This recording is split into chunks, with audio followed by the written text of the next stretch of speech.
Welcome to this explainer. Today we're zeroing in on the second president of the United States, John Adams. Okay, let's jump right in because Adams is an incredibly fascinating figure to unpack.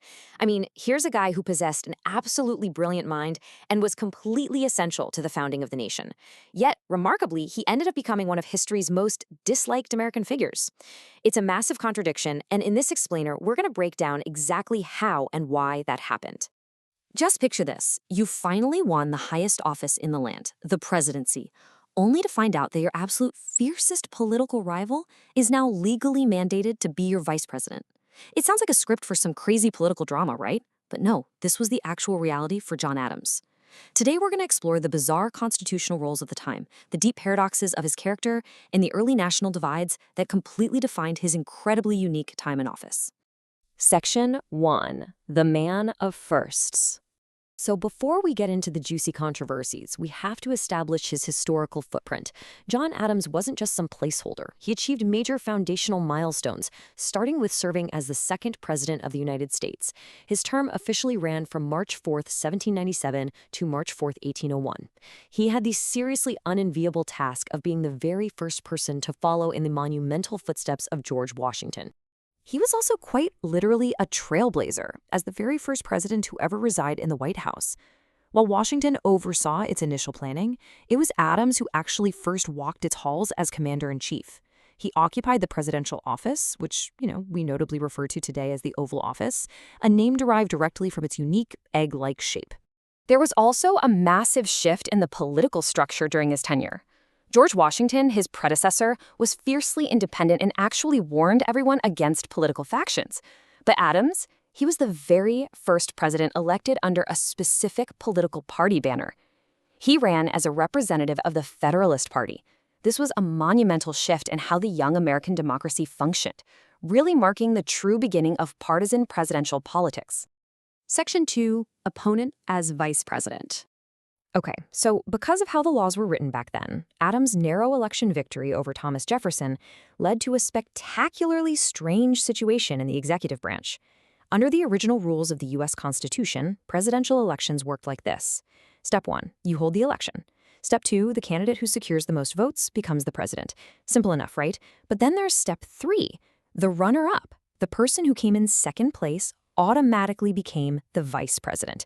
There were no joint tickets like we have today where a president gets to pick their running mate. So because Adams barely edged out Jefferson, it meant his fierce political opponent was constitutionally installed as his vice president. This created the only administration in United States history where the president and vice president were essentially elected from opposing tickets. You can only imagine the tension in those executive meetings. Section 3. Most disliked U.S. president. Now, as I mentioned at the start, despite his undeniable brilliance and service during the founding of the country, John Adams is widely considered by historians to be one of the most disliked presidents in American history. And the primary reason for this, his decision to sign the Alien and Sedition Act of 1798. This was an incredibly unpopular set of laws that, among other things, made it harder for immigrants to vote and severely restricted speech critical of the government. In a nation that had literally just fought a revolutionary war for freedom and liberty, these acts were viewed by a lot of people as a shocking overreach of federal power. But his political downfall was ultimately cemented by his own worldview. As he famously stated, he believed in the elite ideas of republicanism and just fundamentally didn't trust public opinion. Adams wasn't a populist, not at all. He firmly believed that a highly educated elite should guide the republic, and he harbored a deep distrust of the general public's shifting opinions. This elitist stance totally alienated him from the everyday citizens he was supposed to be leading. Section 4. The policy of neutrality. Despite all that immense domestic unpopularity and the internal friction he faced, Adams was remarkably consistent and successful internationally. He did this by rigidly adhering to neutrality. This was the foreign policy of not forming permanent alliances and strictly avoiding interference in the internal matters of other sovereign states. In the early years of the United States, this was the foundational approach to the world, initially set by Washington and later continued by Jefferson. It's a stark contrast to modern American interventionism, and crucially, Adams kept the young, fragile nation out of devastating European wars. Section 5. Adams versus Washington. To truly wrap our heads around this era, we really have to look at the profound personal differences between the first two presidents, because they perfectly highlight the brewing geographical and ideological divides that were threatening to tear the new nation apart. On one side, you have George Washington, a quiet, concentrated listener from the southern state of Virginia who was a slave owner. On the exact opposite side, you have John Adams, a famously passionate, fiery talker from the northern state of Massachusetts. Crucially, Adams opposed slavery on principle and was one of the few founding fathers who never owned slaves. They were just polar opposites in temperament, origin, and deeply held moral philosophies. This geographic divide of North versus South planted the very seeds for the American Civil War. Decades later, the nation would literally tear itself apart over the abolition of slavery. Adams' northern home of Massachusetts would align with the 13 Union states fighting against slavery, while Washington's southern home of Virginia would join the 11 Confederate states fighting to preserve it. The coming conflict was already baked into the geography of its first two leaders. And here's the crazy fact. The ideological divide was so intense that during that leader civil war, Washington's own home state of Virginia actually split completely in two. West Virginia broke off to join the Union government, while the rest of Virginia joined the Confederacy. It just goes to show how deeply entrenched these early regional differences truly were. Section 6. A complicated historical legacy. When we look back at all the friction, the unpopular laws, and his historical reputation as a highly disliked figure, it's pretty easy to just dismiss him. But John Adams left an undeniable mark on the nation. He possessed a brilliant mind and was an incredibly passionate patriot.